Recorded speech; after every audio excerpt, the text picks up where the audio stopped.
like to welcome the Ambassador of Kazakhstan to the United States, Ambassador Erzhan Kazykhanov, who it's a great honor for us, will give us some welcoming remarks. So once again, welcome, and Mr. Ambassador, the floor is yours. Thank you, Marlene. Thank you. Good morning, everyone. Ladies and gentlemen, dear friends, it is both privilege and honor to welcome you all at this virtual event. To begin with, I would like to thank our good friend Marlene Laruelle for her continuous support in hosting this wonderful discussion. I'm delighted to see the longtime Professor Peter Rollberg and Paul Taylor, whose efforts to promote Kazakhstan culture are immense and provide better understanding of my country's history. We also have guests who are joining us today from Kazakhstan, Professor of Kazakhstan National University, Aliya Masalimova, and my good friend and the great journalist of Kazakhstan, Askar Alimzhanov. As you know, this year, Kazakhstan celebrates two important jubilees. The 175th anniversary of a great Kazakh poet, Abai, and 1150th anniversary of the Islamic philosopher Al-Farabi. Abai and Al-Farabi are significant figures of Kazakhstan's rich history and intellectual legacy. These great thinkers shaped the philosophy and criticism of their time and remained influential today. Their works reflected national identity, life, wisdom, and were aimed at seeking the best of the society. Abai Kunanbayullah is the founder of the Kazakh literature. Along with his poems, Words of Wisdom remains a must-read book that engages to embrace enlightenment values, education, and good morality. Earlier this year, we launched Abai Virtual Center, run in collaboration with George Washington University Central Asian Program. The center shares the latest findings and studies, views, and opinions of prominent experts about culture, history, and literature of Kazakhstan. Most recently, National Bureau of Translations, in partnership with Cambridge University Press, published a book about Abai. This compiles translation of his poems and words of wisdom in English, and I would like to show you this book.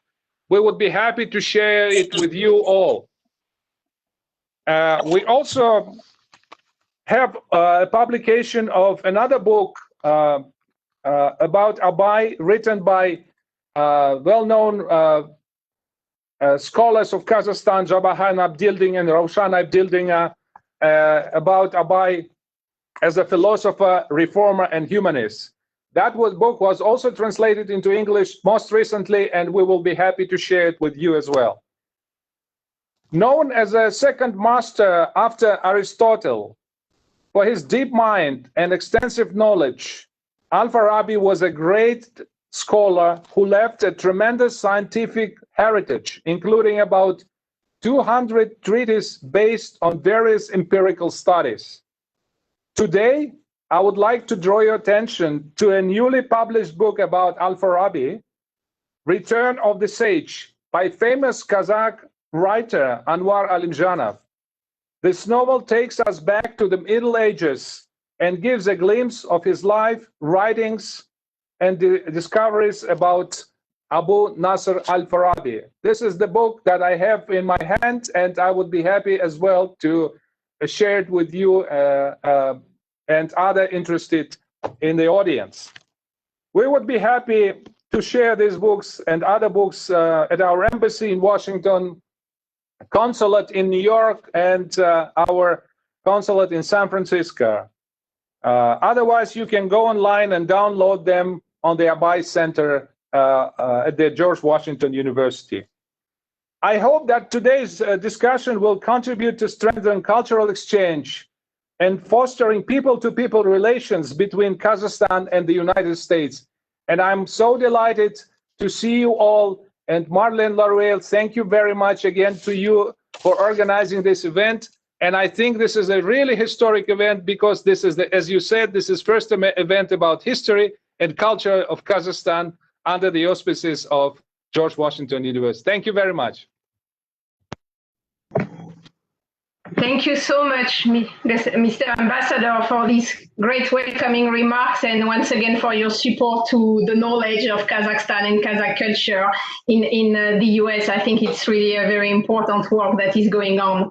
I now would like to give the floor to our four speakers. I will introduce them very briefly. We will first give the floor to Professor Peter Rollberg, Associate Dean for Faculty Affairs and Research Initiative at GW. Then we will hear from Dr. Paul Michael Taylor, Curator of European, Near Eastern and Asian Ethnology at the Smithsonian Institution, sorry.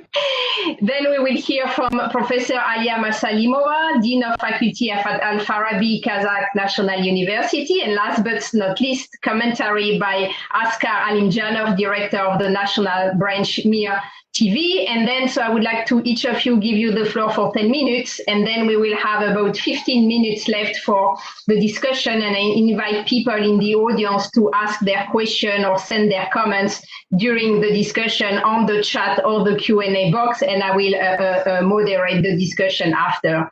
So once again, welcome, and Professor Rollberg, the floor is yours. Thank you so much, Marlene. Thank you, Ambassador Kazykhanov, for your kind introduction. It's an honor to speak today.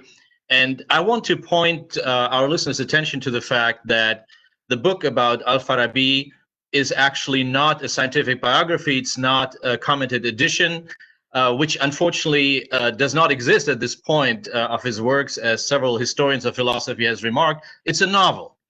And the fact that it's a novel is actually a very good circumstance, a very good a factor, because it makes it easier to approach Al-Farabi and his thinking, even though his life took place more than 1,000 years ago, because Anuar Alimzhanov, the author of this novel, really allows us to view Al-Farabi both as a thinker and as a human being.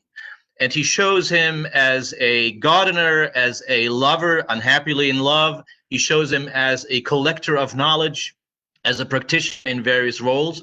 And so the fact that we have a novel here actually will make it easier to get a human perspective of Al-Farabi. And Anuar Alimzhanov, I think, was the best person to do so, because he has done a lot in his life to introduce Al-Farabi to the intellectual community, both in the 1970s and afterwards. And he will actually play this role now. I also want to say that Anuar Alimzhanov, he was born 90 years ago, so this also is a reason to remember him. He lived from 1930 to 1993. He was a very active man as a journalist, as a writer of fiction, but also as a politician. And I think that's one of the reasons why he picked Al-Farabi as a subject of his writing, as a subject of his studies. Throughout his life, Alimzhanov, when he traveled the world as a journalist, he was looking for traces of Al-Farabi and was collecting information, documents. There's very little that exists, but Alimzhanov was really passionate about that, because he viewed context of Kazakhstan. While there was no Kazakhstan at the time of Al-Farabi's birth, he was born in Otrar, in the city of Otrar. And of course, Otrar is actually a place of pride for the Kazakh people, as an urban center, a center of culture that actually, unfortunately, was destroyed at some point. But then it is still part of the heritage of the Kazakh people of Kazakhstan that is often remembered, among other things, by Anuar Alimzhanov. So when I talk about Alimzhanov, I also talk about Al-Farabi and vice versa. I want to emphasize that it was Alimzhanov. He did an enormous work to explore Al-Farabi's biography.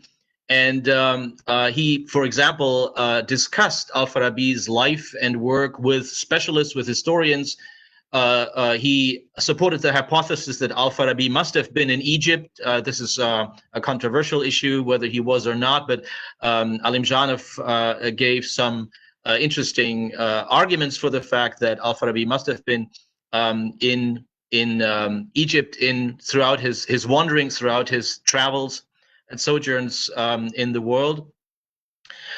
Al-Farabi, as he appears in this novel, The Return of the Sage, or in Russian, Возвращение учителя, right, The Return of the Teacher, was also a complicated man, as he was torn between various influences, between various factors in this very turbulent time in which he lived. But he was a true man of letters, he was an artist, and he was a politician. Alimzhanov was aware of the risks of writing a fictional biography, especially of a subject whose life took place 1,000 years ago. It's why he opened his biographical novel with a quote from Aristotle about the truthfulness of an artistic approach to biography. Because the art of literature, the art of fiction, goes to the very heart of a phenomenon, whereas the discipline of history focuses on countless factual details. Art is a synthetic approach toward a subject. And of course, the genre of literary biography has a proud pedigree itself, from Stefan Zweig to many representatives of this genre in French literature, in American literature.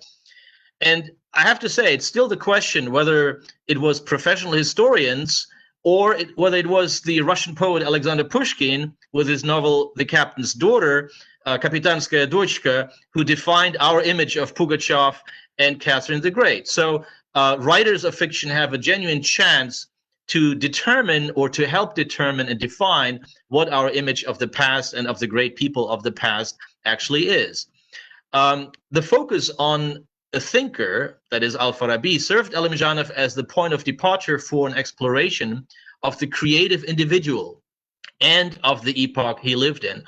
And again, this is not a pioneering deed. Alimzhanov was not the first, but he could actually rely on Kazakh and Kazakhstani tradition, because we have a grandiose example of the potential of such an approach and how much such a fictitious biographical can achieve.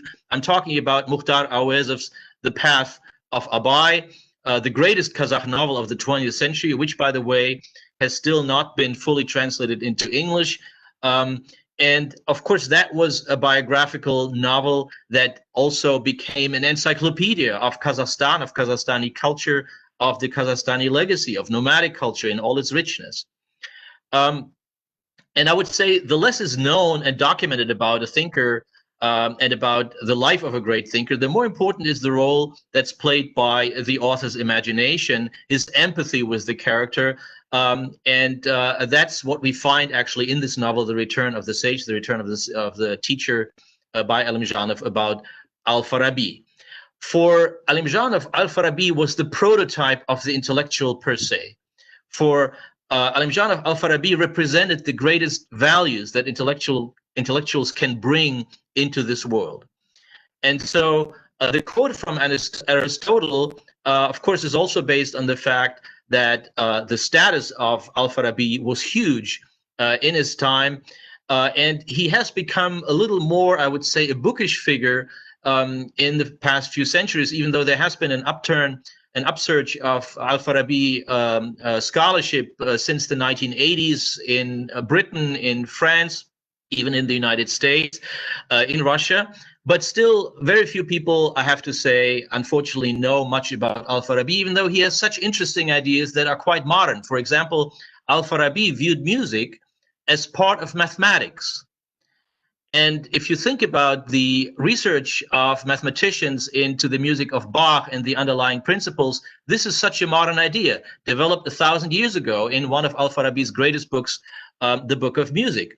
Or Al-Farabi viewed logic as a path to human happiness. If you study logic, you have a way to achieve happiness in life, which is, again, such a modern idea. And so I think now is a chance to actually bring Al-Farabi into the awareness, into the consciousness of people as a thinker who can talk to our time. In the novel, there is this image of a gardener that is introduced in chapter 1. Al-Farabi studies nature, living nature, and from these studies, he draws philosophical conclusions about the guiding principles of the universe. So first you live and observe, then you think and draw conclusions and develop theories. From observing birds, Al-Farabi's thinking moves to the notion of music, from playing an instrument to the theory of music, and from that to other fields. As we know, Al-Farabi, of course, was a universalist. He was a universal thinker. That's another principle that is very important for Alimzhanov in this novel. He portrays Al-Farabi as a universalist. He also portrays him as a citizen of the world who has absorbed the accomplishments of ancient Greece, of India, of Arabia, all the wisdom that was accessible to him, of course, made it into the principles, into the guiding principles of Al-Farabi's philosophy. That's why I think it's not so important whether Al-Farabi was actually of Turkic or Persian origin, as some scholars are maintaining. Ethnicity is really secondary here, and Alimzhanov emphasizes that the true sage, the true intellectual, is a brother of all people. He's an internationalist by nature. On the other hand, the formation of his identity is important, and there Alimzhanov again emphasizes how much Otrar meant for Al-Farabi's, for his thinking, for his feelings. The fact that he comes from the steppe actually determines his sensitivity, his perception of the world, of its sounds, of even politics, and so on. In Anuar Alimzhanov's novel, Al-Farabi is the crown witness to the author's own life and intellectual practice. We have to remember that while Alimzhanov, of course, knew Kazakh, the Kazakh language, superbly, he made a conscious choice to write in Russian, which gave him a hub, we could say, to reach the world at the time when he was working in the 1950s, 60s, 70s. I remember Alimzhanov's first book that he published, I think in 1957, already deals with this subject of internationalism. It was called White Friend, Yellow Friend, Black Friend. And in our time, where we have so much division among races and ethnicities, I think Alimzhanov's ethos that comes through, starting in his very early writing, is really important. And for him, Al-Farabi was exactly that. He was a man of an internationalist disposition. He was also a practitioner in other fields. He was a warrior and a fighter. He was also a politician, just as Alimzhanov, by the way, a consultant to the powerful, and participating in the life and death struggles of the world. So in this regard, for Alimzhanov, Al-Farabi was the prototype of a genuine intellectual, and his books were the fruits, the result of this direct participation in political matters, in matters of the world, and in quiet observation as well. So his famous treatises, The Opinions of the People of the Virtuous City, or another title is The Perfect State, or The Political Regime, also known as The Principle of Beings, all of these are unthinkable without Al-Farabi's practical engagement with the world. Alimzhanov shows him even, doing dirty work, what we call today dirty work. There was nothing dirty in the world for Al-Farabi, as Alimzhanov portrays him, because everything is a source of knowledge once you know how to derive knowledge from your daily experiences. As the French Al-Farabi specialist Thérèse Androuillard has written, we still lack a critical edition of Al-Farabi's works. We have it for Al-Kindi, another great philosopher, but many translations into European languages that exist are scattered. And while we do have much progress that has been made since the 1980s, and I mentioned that, a critical edition of Al-Farabi's legacy is still wanting, and that, of course, is a pity. And maybe now this new initiative will lead to greater scholarly attention to Al-Farabi's legacy. Anuar Alimzhanov's literary biography of Al-Farabi's offers the reader an engaging and intriguing introduction to the life and thinking of this universalist internationalist scholar, whose areas of study included mathematics and ethics, physics and language, music. He viewed music as in the service of speech, political science, and logic. We owe the translator and editor of Alimzhanov's book immense gratitude for making it accessible to the English-speaking world. And I hope that the title, The Return of the Sage, may be a predictor. Maybe it becomes true as the return of intellectual pursuits to this world, which is in severe crisis. Thank you so much. Wonderful. Thank you so much, Professor Rollberg, for your great presentation. And now I would like to give the floor to Paul Taylor. Paul, the floor is yours. Thank you very much. I hope you can hear me. And thanks to Professor Laruelle, to Professor Rollberg, the Ambassador Kazykhanov. It's an honor to be a part of this sort of launch, we can say, in celebration of this new book. My perspective on it is a little bit different, but certainly I'd like to just follow up on some of the really tremendous points that Professor Rollberg has made. One is to look at the release of this book in the context of some trends that are happening, and it's been mentioned. One is the growing number of translations of materials from Central Asia and about Kazakhstan, which really has been much needed. And yet that's a very unfinished business, as we've heard, with translations even about Abai. Thanks again to the Abai Center for for being such a big part of our increased awareness of these things. So this is an important progressive activity which is going on. And this particular translation, you know, being a publisher myself as in our program within the anthropology department of the Smithsonian, I'm head of what's called the Asian Cultural History Program, where we publish in a small way ourselves. So I'm a very tough grader on these things. And I will say that this is a well-written translation. I am unqualified to say and have not been able to go back and try to figure out the accuracy of it, but I have no reason to doubt that. It's a very well-written translation.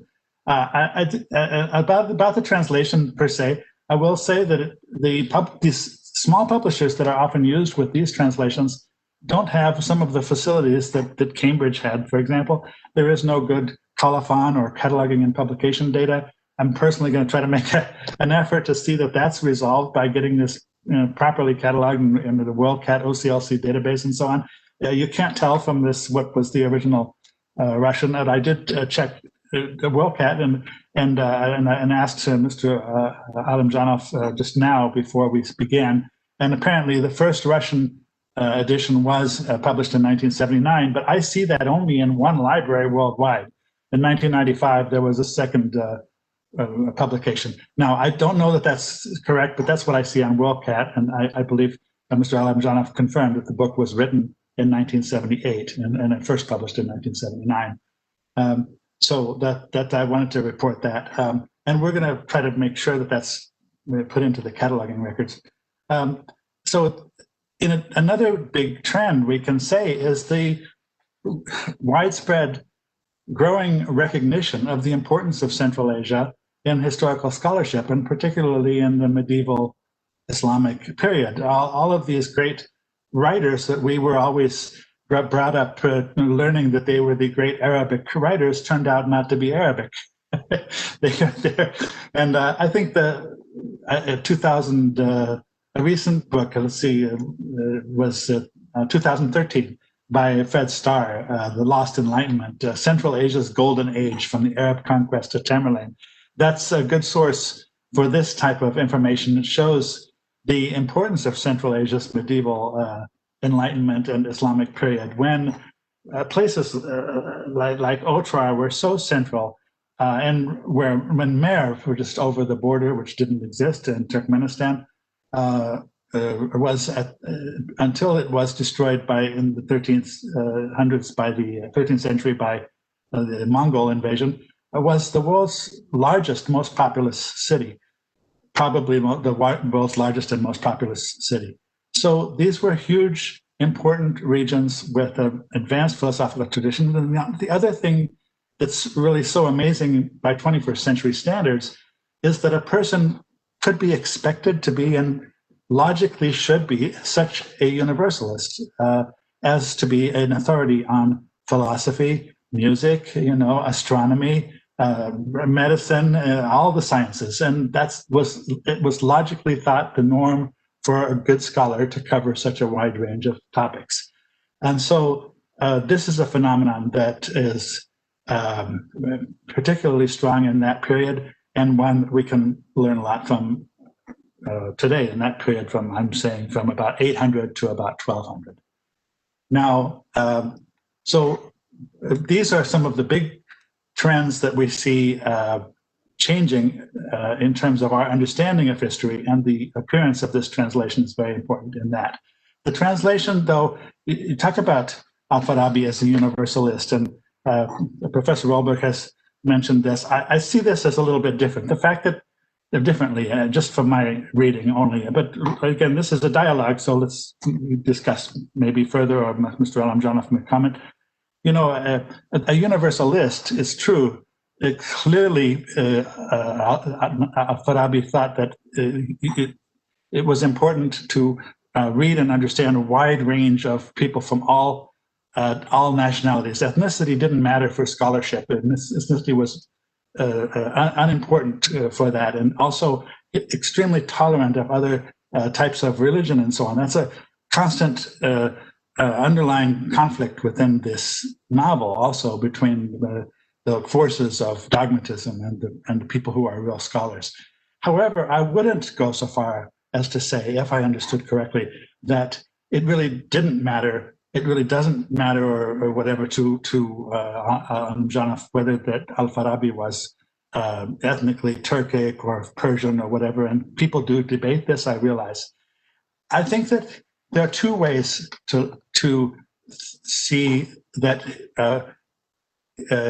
he put forward Al-Farabi very much as a kind of national identity figure for Kazakhs. One is from his epilogue. There are 6 chapters in the book, and then there's an epilogue. And in his epilogue, he's very much a Kazakh traveling the world looking for the effects of the Kazakhs from Otrar. And that's a very sort of nationalistic perspective, I would say.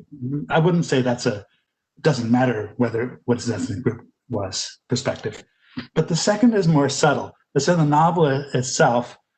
Of course, Kazakhstan didn't exist, so he doesn't come out and say that. But if you look at, for example, the way the novel progresses, of course, is he's an elderly man, and a lot of what's taking place is taking place in memories. His thoughts leap back and forth. He recalled that all his fellow tribesmen, Kipchaks and Konirats, often simply called themselves Kazakhs, merging 2 words, Kas and Sak. They were common for all the Turkic people. Kas meant aggressive, and Sak meant vigilant. His fellow tribesmen stressed that a man was always a stranger to another, and always had to be wary of being struck by another. The word had been used by Herodotus first, and so historians of antiquity called Abu Nasr's fellow tribesmen who roamed the steppes from Yedil to Black River the Saks of Herodotus. What he's alluding to is that the word, you're supposed to figure out that this Kazakh is the same as what became the Kazakhs. It's a kind of older ethnogenesis concept that is of long standing, and it may or may not be correct, but it's what Abu Nasr Al-Farabi in the novel is remembering. So I do think that he is very clearly identifying himself as a Kazakh of Otrar. I had, by the way, the great privilege of visiting Otrar in 1970, doing some museum lectures in Shymkent and Turkestan and so on. Massive ancient city with not much archaeological work done, but a tremendous amount of small sherds everywhere. And of course, you can't go there without seeing the kind of massive amount of merging of cultures that would have been taking place along the Silk Road. At the same time, I think you see that in the types of ceramics, for example, even though Otrar has its very distinctive sort of glazed, colorful ceramic. But I do think that in spite of the large numbers of mixed ethnic groups, that this novel is very much in a tradition of Kazakh ethnogenesis and the importance of Kazakh ethnogenesis. I may be wrong about that, but this is just from my reading in translation. I would say that in terms of a novel that's beautifully written, I wish that as a publisher that there had been a little better copy editing. You know, when you read old manuscripts, sometimes there's no punctuation. And you read along and everything is just one thing after another. And often whoever copy edited this forgot to put in the quotation marks. So I was finding myself going along, writing in the side for each paragraph, B for Banu said this, and then AN for Abu Nasr Al-Farabi said that. So because the quotations had been left off. So you've got to get a little bit of practice, like reading old manuscripts. That's one fact. And yet I would give the flow of the English language translation a solid A+. So I will say that. Now, if I can mention some of the other sort of novelistic, interesting things going on, of course, there's the love of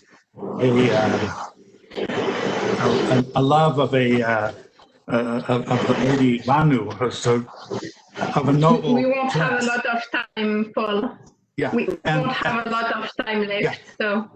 Yeah, and I was just going to say, and there's a conflict between that and also the love of knowledge and scholarship, which desire he sees as is always going to be is always going to be conflicting with that.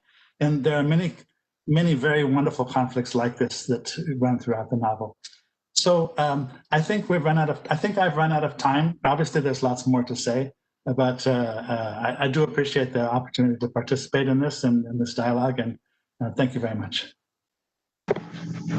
Wonderful. Thank you so much, Mr. Taylor, for this great presentation. I now would like to give the floor to Professor Aliya Masalimova.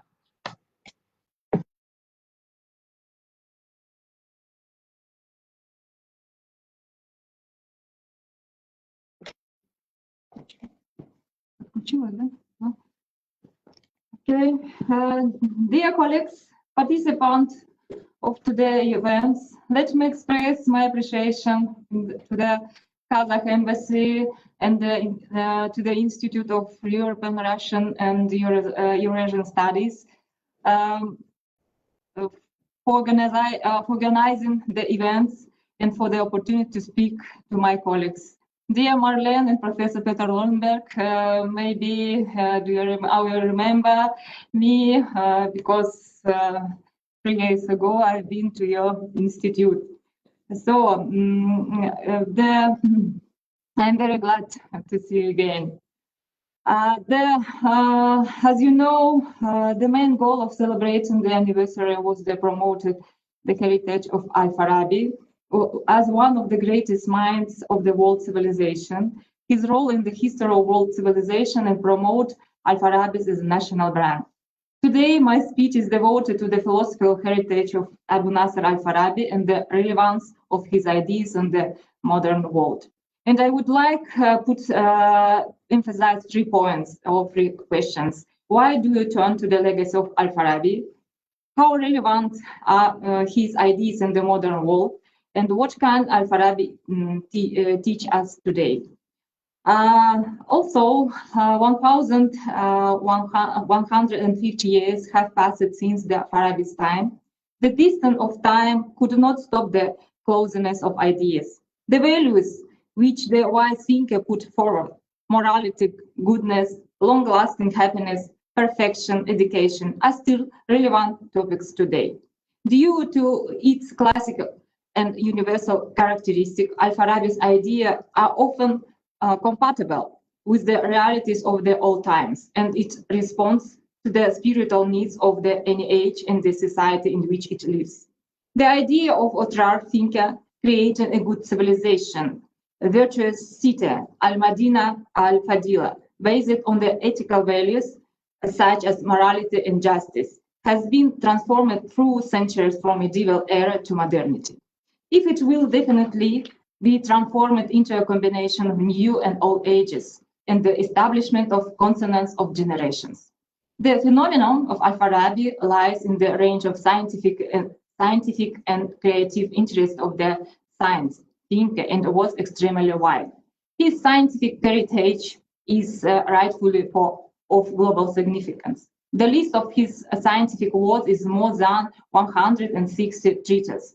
He made fundamental contribution to many areas of human knowledge, such as mathematics, philology, chemistry, biology, astronomy, philosophy, medicine, and others. His systematization and classification of sciences influenced the subsequent development of world scientific thought.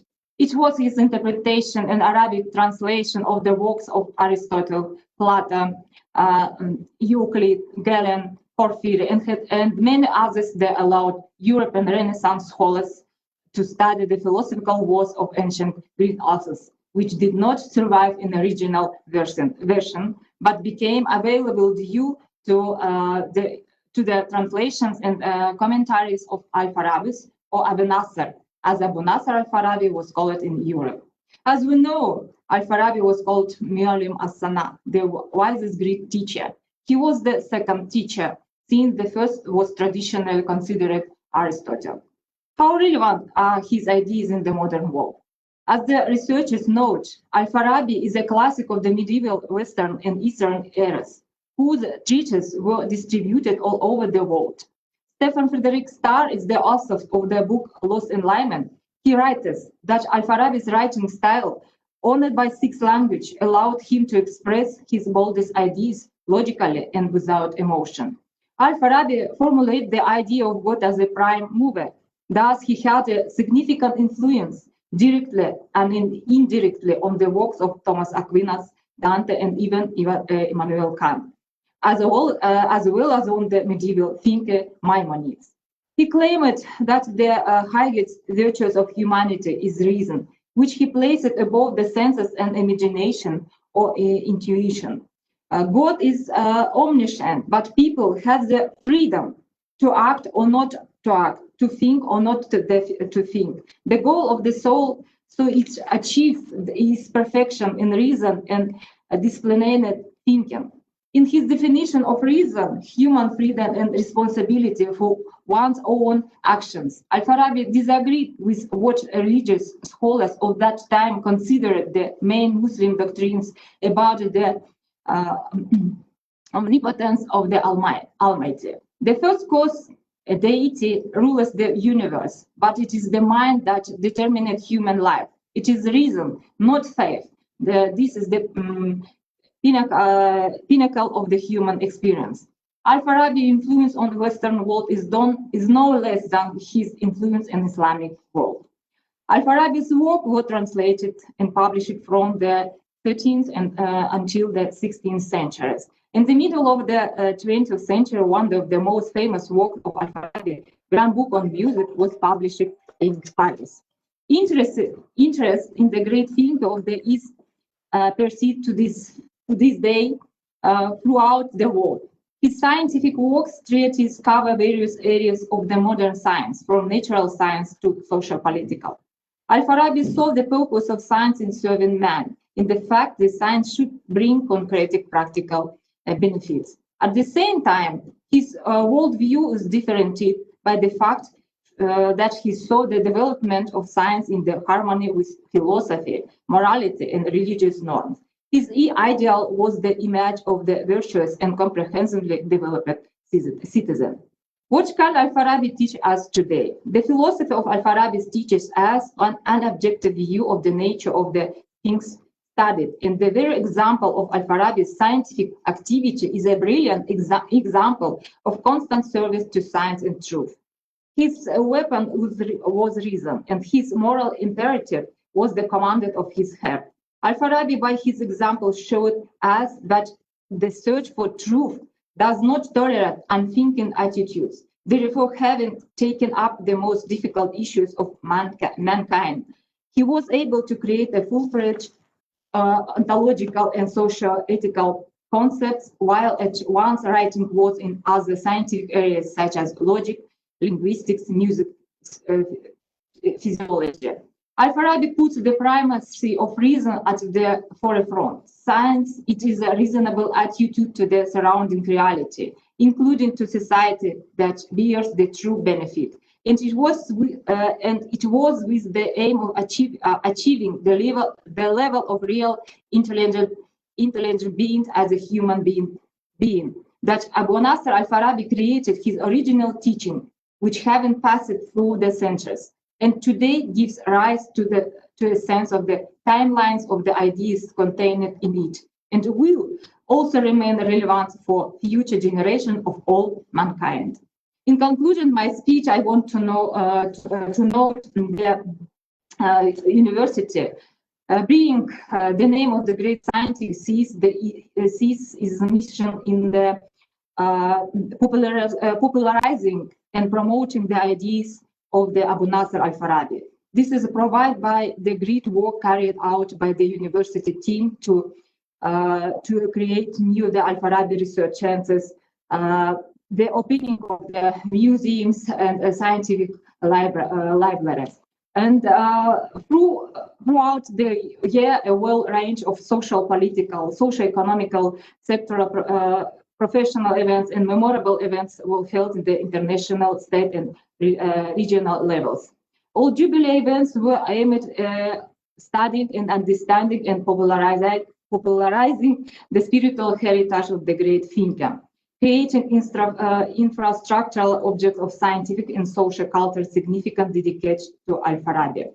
And also I want to mark about the translation work. Our university teams, the translation of the thinkers' work was organized, namely according to the project translation publication the works of Abu Nasr Al-Farabi from Oriental language into Kazakh and Russian. Based on requests and an appeal to foreign archivists and libraries, a search was made for the primary sources of Al-Farabi's work using the capabilities of electronic search portals, included in the libraries of Turkey and Iraq. In the context of the pandemic, work with the foreign archivists and libraries was carried out through electronic circulation. But despite these difficulties, a list of the primary sources of Al-Farabi's work was completed, which have not yet been translated into Kazakh and Russia. There are the treatise of Al-Farabi, Al-Wahid wal-Wahda, on one and one unity, and Al-Mu'aziyah, sermons, and Fusus al-Hikam, pearls of wisdom. Based on the collected materials and studied articles, a list of primary sources of Al-Farabi's work was completed. New books about Al-Farabi have been published, in particular the Al-Farabi Encyclopedia has been prepared in 3 languages. Documentaries about the scientists have been made. And also, I know this year,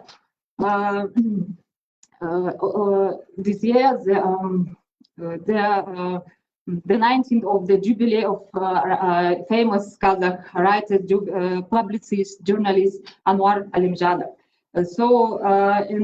I know in this year, according decision of the State Commission, in frame of project One Country and One Book, the novels, Anuar Alimzhanov's novels «Возвращение учителя» was recommended as one of the 4 widest reading for the citizen of Kazakhstan. So thank you very much for your attention. Thank you. I'd like to give the floor last but not least to Askar Alimzhanov. Thank you very much. And I'm very glad to welcome all participants of this event. First of all, allow me on behalf of my family to sincerely thank the organizers of this meeting for the invitation, the Embassy of the Republic of Kazakhstan in the United States, and personally His Excellency Ambassador Erzhan Kazykhanov for organizing the publication of my father's book in the United States. I find that participants had time to read this book, so I can say one thing, the story about the creation of this book is worthy of the script of a Hollywood blockbuster. Judge for yourself. In the middle of 1970s, in the very heart of Central Asia, in the Soviet Union, completely controlled by the communists, a man writes about the hero who lived 1,000 years before the time. He writes about a person who could not possibly be an ethnic Kazakh. He is a representative of one of the tribes that much later became a part of current Kazakh ethnic groups. And he writes about how a person sympathized with a secret society brotherhoods of purity, whose members stand for what we today call social justice and freedom. against tyranny of rulers. Can you imagine? I myself have worked in the Soviet press, and I know what Soviet censorship is. This may sound crazy today, but 2 decades later, in 1991, the author of this book will put his signature on the Declaration of Supreme Soviet on the dissolution of the Union of Soviet Socialist Republics. By this time, the author of this book was the chairman of the Chamber of Nationalities, the Supreme Soviet of the USSR. This is the upper house of the Soviet parliament. And the declaration officially proclaimed the end of the Communist Empire. Isn't it a plot for a movie? And I don't think that this is coincidence. The chain of these events shows the strong will of freedom of our people. And the story of this will, as we see, is quite long. Today we live in a rapidly changed world, but the values of human life have practically not changed over 1,000 years. The universal freedom and equality, it's still just a dream. But dreams, as described in this book, comes true sooner or later. Thank you very much. Thank you so much for these great comments, and we are really happy to have you here today. There are several questions coming on, so I propose that we open the floor for them. So let me see, some are quite long. One question is about the multilingualism and multiculturalism of Al-Farabi, which seems to be one of the sources of its richness and creativity. And so what does that mean for people from Central Asia today, contemporary Central Asia, looking at Kazakhstan as an intellectual crossroad to discuss multilingualism and multiculturalism, knowing that Kazakhstan is especially pushing for trilingual education? So if someone could make a parallel between Kazakhstan will to develop multilingualism and multiculturalism and Al-Farabi legacy, that would be one of the questions we have. Would one of our speakers would like to comment on that aspect?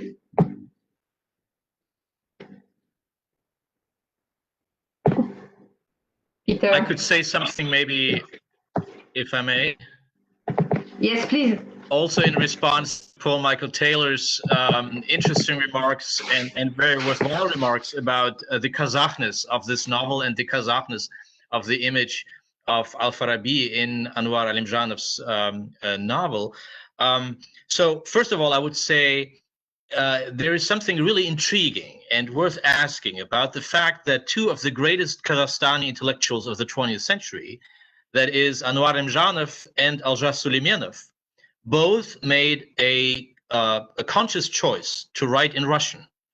And they wrote a very good Russian, a brilliant Russian, a rich Russian. And that in itself is actually a phenomenon that's worth looking at and looking at more deeply. And I don't just think it's because the Kazakh nation at the time, in Soviet times, was colonized, as we say today and as we view it today, but it is, I think, also a testimony to the fact that Russia gave such intellectuals the opportunity to go out into the world. And of course, now, after independence, after 1991, 1992, there is this chance to actually, we could say, reestablish and consolidate this status of Kazakhstan in the world. That's why I would say one should not just switch from, let's say, Russian as a second language to English as a second language, but one should really try to maintain the richness of the Russian Kazakh legacy, intellectual legacy, and widen it into more access to more multilingual in fields as quickly as profoundly as possible.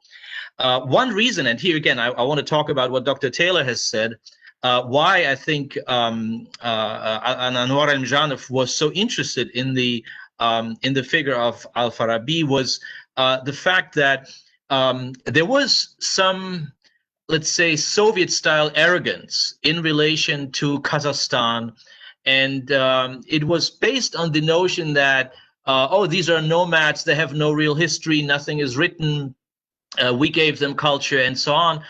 And I think it was important for Alimzhanov to actually show, no, my land is actually richer than that. And we have a history long before 1917 or 1921, 22, long before the Soviet period. It was not so much anti-Soviet, but it was non-Soviet, right? There was a non-Soviet approach toward Kazakhstan as a country with a rich legacy, and that legacy includes Al-Farabi and the fact, and Otrar, of course. And Otrar is kind of the model city of the future, right? Otrar is the city that is open to all ethnicities, that is, rich culturally, multifaceted, and so on. And the fact that it actually fell to Genghis Khan and was destroyed by this Mongol onslaught, is in a way also a sign of how, on the one hand rich, on the other hand weak, such wonderful models of culture are, right? How vulnerable they are. So in this regard, I would say it's not a nationalist novel. And as Askar Alimzhanov has said, there was no such thing as Kazakhs. There were tribes and so on, so on. So I think that's not the point. I think the point is more, there was a cradle of a rich culture existing at that time, and one of its offsprings, whatever the ethnicity may have been, Al-Farabi, went out into the world to become one of the greatest thinkers, and I would use this word, universalist, and innovators of Aristotelian legacy in the medieval world. So I think that is really the source of energy for Alimzhanov, why he worked like for 3 decades, on Al-Farabi and promoted him. So that would be my response, not in a polemical way, but in a way to synthesize the different factors. Wonderful. Thank you so much for your comment, Peter. We have another question coming from Facebook, because we are streamed live on Facebook, mentioning us that Al-Farabi is considered as Tajik or Persian in Tajik literature. And so the question is about what does that tell us about the fact that many of the great names of Central Asian literature and art and thinking are shared by all the Central Asian people, in fact, and how does that push us to kind of rethink Central Asian unity when we look back and see that all these big figures can be related to one or another group, depending if we look at the language, the place of birth, what we suppose what the ethnicity. So how does that help us thinking about the regional, cultural, shared heritage of Central Asia? Would some of you would like to comment on that?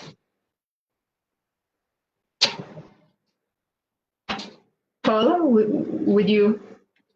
You are muted, Paul, if you can unmute yourself. I'm trying to.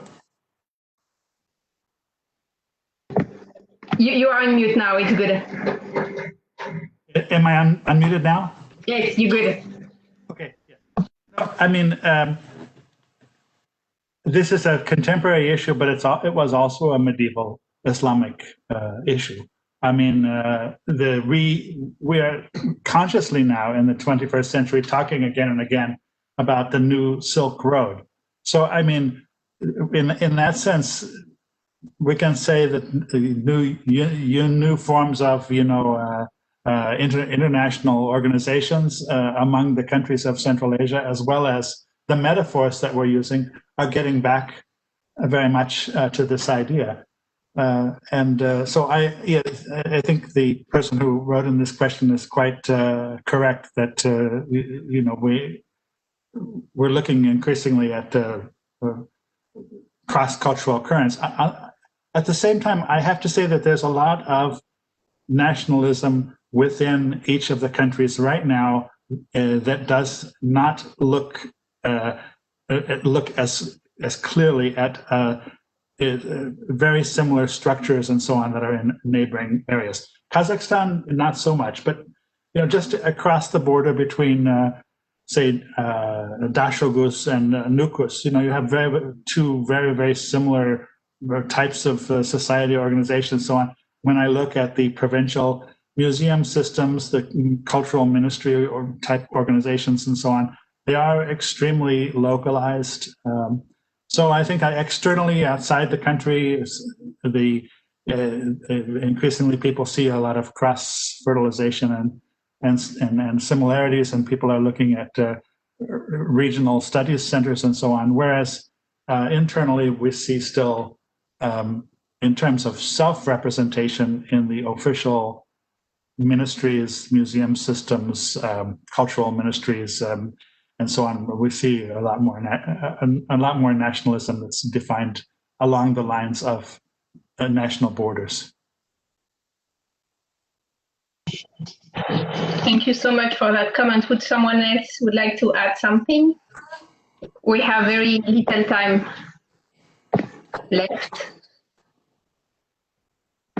Well, if not, then I think we are already running out of time. So I think it's unfortunately we will have to stop. But once again, I wanted to thank you very much for this great discussion. I think it's a wonderful event, and the fact that we are able now to discuss history of Central Asia in this kind of DC university is a great sign on how much culture and history are becoming more and more part of our intellectual understanding of the contemporary world. And I would like to thank especially the Kazakh embassy, the Kazakhstani embassy, for pushing, leading this kind of trend of looking at Central Asia also through culture and history. And so please invite our participants to have a look at the Abai Center website to learn more about our initiative and about Kazakh history and culture. And once again, I would like to thank all our speakers for this great discussion. And I hope it's just the beginning of a new series of discussion on history and culture of Kazakhstan. Thank you all.